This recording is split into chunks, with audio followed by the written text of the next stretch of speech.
السلام عليكم ورحمة الله. ماذا يحدث في تونس من توترات واحتجاجات؟ ليلى عبد اللطيف توقعت فصدقت حول الوضع في تونس مع نهاية 2026. في البداية ما ننساش نعمل اشتراك في القناة ونفعل الجرس عشان يوصلنا كل جديد.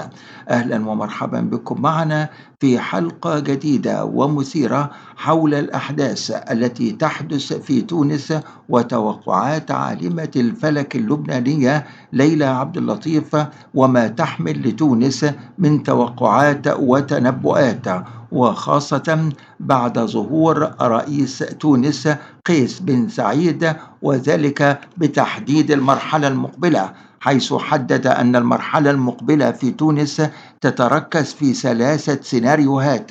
السيناريو الأول وهو سيناريو 29، السيناريو الثاني وهو سيناريو بن علي 2، انقلاب على المنقلب كما حدث في عام 89، السيناريو الثالث الذي حدده الرئيس التونسي قيس بن سعيد وهو سيناريو بن عزيزي 2، وهو عودة الثورة من جديد. ليلى عبد اللطيف تشهد المرحلة المقبلة في تونس مع نهاية عام 2026، حيث تقول غياب شخصيات أو غياب مفاجئ لبعض الشخصيات، وقد تكون البداية من تونس. هذا ما قالته ليلى عبد اللطيف في توقعاتها، حيث تقول سوف تعود في تونس المظاهرات من جديد ويشتعل معها الشارع والناس، وسيحدث فيها تغيير كبير في الوجوه والشخصيات القيادية في الدولة.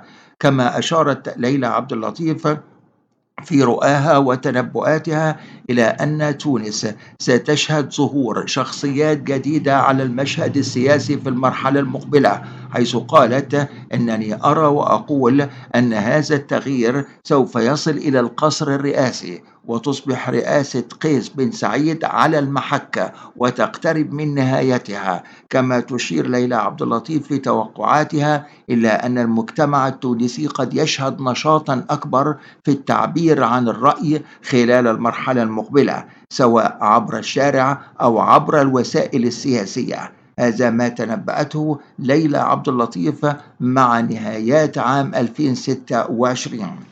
هذا ومن المعروف أن تونس حاليا تشهد توترات واحتجاجات متفرقة مرتبطة بعدد من الملفات السياسية والاقتصادية والاجتماعية الضاغطة على الشعب، ويمكن تلخيص أبرز الأسباب في تونس ما يلي: احتجاجات ذات طابع سياسي واعتراضات معارضة، حيث خرجت مسيرات وتجمعات لقوى حزبية وشخصيات معارضة للتنديد بالسياسات الحكومية والأوضاع السياسية العامة، تزامنا مع محطات وطنية بارزة مثل ذكرى عيد الجمهورية. رفعت خلالها هذه التحركات شعارات منتقدة للأداء السلطوي والسياسات المتبعة، إلى جانب مطالبات متكررة بالإفراج عن المعتقلين السياسيين وفتح المجال العام. ثانيا، الأزمات المعيشية وانقطاع الخدمات وسط موجة من الحر، حيث تعاني البلاد في تونس من ضغوط اقتصادية ومعيشية حادة تفاقمت مع موجة الحر الشديدة التي شهدتها المنطقة مؤخرا، والتي تجاوزت فيها درجات الحرارة مستويات قياسية. تسببت هذه الموجة وضغط الاستهلاك في أزمات متكررة وانقطاع في بعض الخدمات الأساسية كالكهرباء والماء في مناطق عديدة، مما أثار حالة من الغضب الشعبي والاحتقان الجماعي. الملف الثالث وهو ملف المهاجرين غير النظاميين، فقد شهدت الشهور الأخيرة وقفات واحتجاجات شعبية تركزت في العاصمة ومحيط مقرات إدارية تطالب بضبط الحدود ورفض توطين المهاجرين غير النظاميين واتخاذ إجراءات حازمة للحد من تداعيات هذا الملف على الأمن والخدمات المحلية. تأتي هذه التحركات والاحتجاجات في مشهد عام يتسم بالحذر والترقب وسط محاولات حكومية واحتواء رسمي للأزمات الخدمية والاقتصادية الطارئة. هذا وقد تتضمن أبرز التوقعات والتنبؤات التي أطلقتها خبيرة التوقعات ليلى عبد اللطيف، وذلك بشأن دولة تونس خلال نهاية عام 2026 عبر ظهورها الإعلامي المتنوع في عدة محاور رئيسية تخص الشأن السياسي والاقتصادي والبيئي. أولا، المشهد السياسي والقيادة، حيث تحدثت ليلى عبد اللطيف عن احتمالية عودة التوترات والاحتجاجات الشعبية في الشارع التونسي المطالبة بالتغيير والإصلاحات الاقتصادية والاجتماعية. كما أشارت سيدة التوقعات إلى أن المرحلة القادمة قد تحمل ضغوطات وتحديات سياسية واقتصادية بالغة، مع إشارات ترتبط بوضع مؤسسة الرئاسة والمشهد الحكومي وسط مخاض الانتقال والتغيير.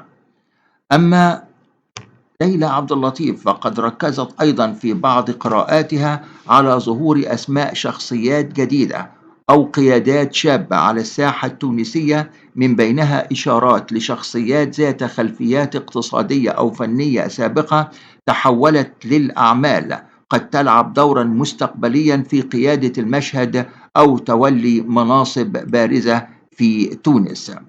كما تشير ليلى عبد اللطيف أيضا على الرغم من إشارتها إلى أن الأشهر الأخيرة من عام 2026 قد تكون قاسية وصعبة على المستويين السياسي والمعيشي، إلا أن ليلى عبد اللطيف ذكرت أن تونس تمر بمرحلة صعبة هذه الفترة، ولكن بعد ذلك سيكون هناك استقرار لاحق ونهضة وازدهار أيضا في النماذج الاقتصادية الكبرى، وستكون مثل دبي بفضل استقطاب الاستثمارات وانفتاح الدولة على الخارج وتمكين الشباب.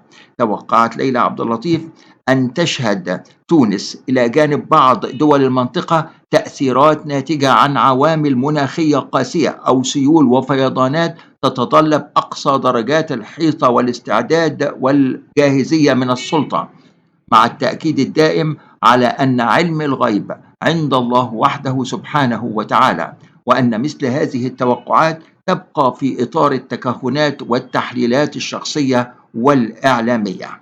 هذا ما أشارت إليه ليلى عبد اللطيف في توقعاتها الأخيرة، سواء في الشأن السياسي والاقتصادي في تونس، أو في الشأن الاجتماعي والتنموي، أو بالشأن في الشؤون العربية والدولية والحضور الدبلوماسي. في النهاية أشكركم، تحياتي لكم، والسلام عليكم ورحمة الله وبركاته، وإلى اللقاء. ما ننساش نعمل اشتراك في القناة ونفعل الجرس عشان يوصلنا كل التوقعات الجديدة. شكرا لكم.